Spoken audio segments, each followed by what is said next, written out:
Halo teman-teman mahasiswa komunikasi dan penyiaran Islam. Selamat datang di sesi pemaparan kita kali ini. Panduan spesial ini ibarat peta jalan buat proyek riset ujian tengah semester kalian di mata kuliah akhlak tasawuf. Kita bakal ubah konsep-konsep spiritual yang mungkin terasa klasik banget, jadi kerangka riset yang tajam dan yang paling penting, relevan sama tantangan zaman sekarang. Nah, untuk agendanya kita punya 5 poin utama, mulai dari melihat krisis moral dan akhlak tasawuf, eksistensi tarekat di era disrupsi, lalu masuk ke panduan riset kelompok tentang makomat. Setelah itu kita bahas gimana caranya mencari gap novelty dan urgensi, sampai akhirnya ngomongin output akhir dan perjalanan pulang. Yuk, kita mulai?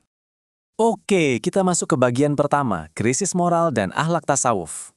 Coba deh kalian perhatikan baik-baik lingkungan sekitar di luar layar gawai kalian. Pernah nggak sih mikir, kenapa ya di tengah gemerlapnya kota dan harta materi yang makin melimpah, masyarakat kita justru sering merasa kosong secara spiritual?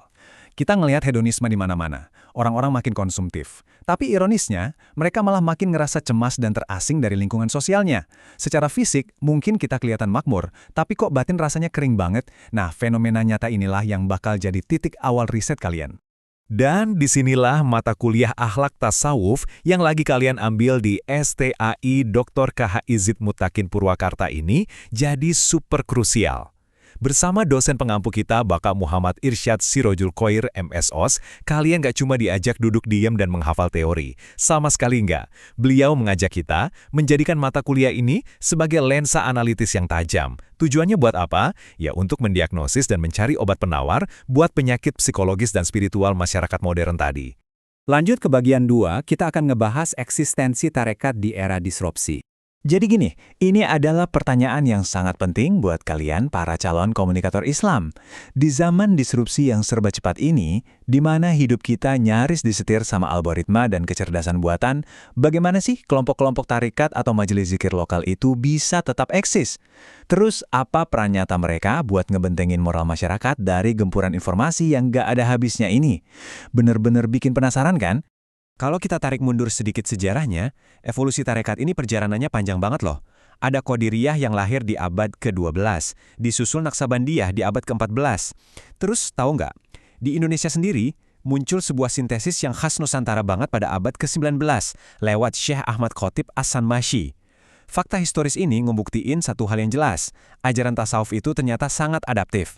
Nah, tugas kalian adalah menangkap gimana sih proses adaptasi itu masih terjadi di lingkungan sekitar kalian detik ini juga. Sekarang kita masuk ke bagian ketiga, panduan riset kelompok terkait makamat. Ini nih bagian serunya. Oke, dengerin baik-baik ya buat kelompok 1, fokus kalian ada di taubat dan zuhud.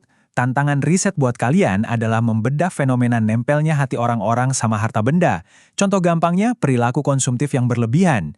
Terus kalian teliti gimana cara masyarakat secara praktis ngelakuin tazkiyatun nafs, alias ngebersihin jiwa mereka sehari-hari.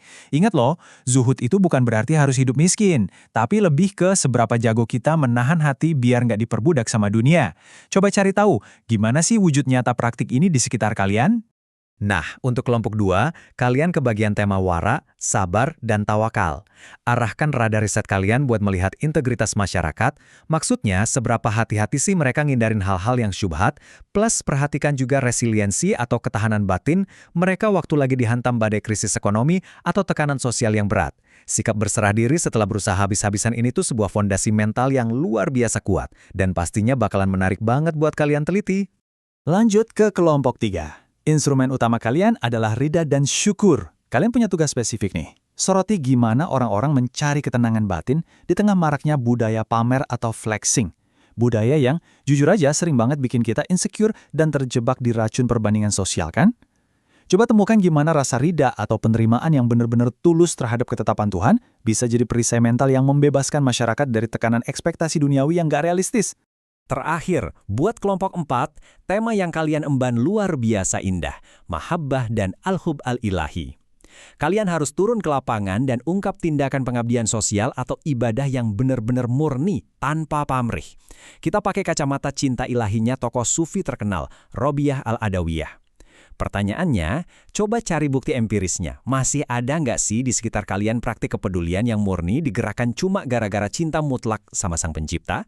Bukan karena ngarepin imbalan, pujian, atau bahkan takut hukuman. Menantang banget kan? Masuk ke bagian 4, menemukan kebaruan atau gap novelty, dan urgensi dari penelitian ini. Nah, disinilah letak jantung penalaran dari riset kalian. Kita harus melakukan pembedahan komparatif yang tajam. Ada yang namanya Das Sein, ini kenyataan pahit di masyarakat yang penuh materialisme, kecemasan, dan degradasi moral. Lalu ini dibenturkan dengan Das Sollen, yaitu kondisi ideal dari ajaran tasawuf yang nawarin ketenangan batin dan penyucian jiwa. Jarak yang lumayan jauh antara realita dan idealita inilah yang disebut kesenjangan.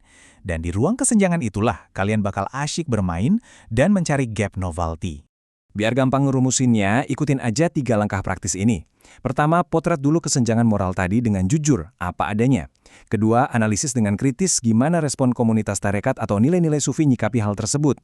Dan yang ketiga, ini yang paling krusial buat mahasiswa KPI, rumuskan urgensinya. Kalian harus bisa jawab, kenapa sih meneliti fenomena akhlak ini tuh vital banget buat masa depan strategi komunikasi Islam. Oke, kita sampai di bagian kelima, sekaligus yang terakhir, output akhir dan perjalanan pulang. Untuk mempresentasikan semua kerja keras lapangan tadi, kalian dibebaskan memilih 1 dari 2 format hasil akhir. Opsi pertama, kalian bisa bikin video dokumenter. Tapi ingat, visualnya jangan sekedar asal rekam ya, harus ada narasi puitis sekaligus edukatif yang benar-benar bisa memetakan jiwa penontonnya. Opsi kedua, kalian bisa nulis jurnal ilmiah. Kalau pilih yang ini, tuntutannya adalah analisis yang tajam, metodologi yang kuat, dan pemaparan teoretis yang sangat sistematis. Pokoknya, pilih medium yang menurut kalian paling efektif buat ngejelasin temuan dari kelompok kalian. Sebagai penutup, saya cuma mau ngingetin satu hal penting. Riset UTS ini tuh bukan sekedar formalitas buat ngejar nilai di atas lembar transkrip akademik kalian. Jauh lebih dari itu. Anggaplah proyek ini sebagai sebuah perjalanan pulang. Perjalanan untuk kembali ke fitrah kemanusiaan kita yang paling murni dan berakhlak mulia. Jadi, pertanyaannya sekarang, apakah kalian siap ngebuktiin kalau di tengah era yang super bising ini, suara ketenangan tasawuf masih bisa bergema dengan lantang?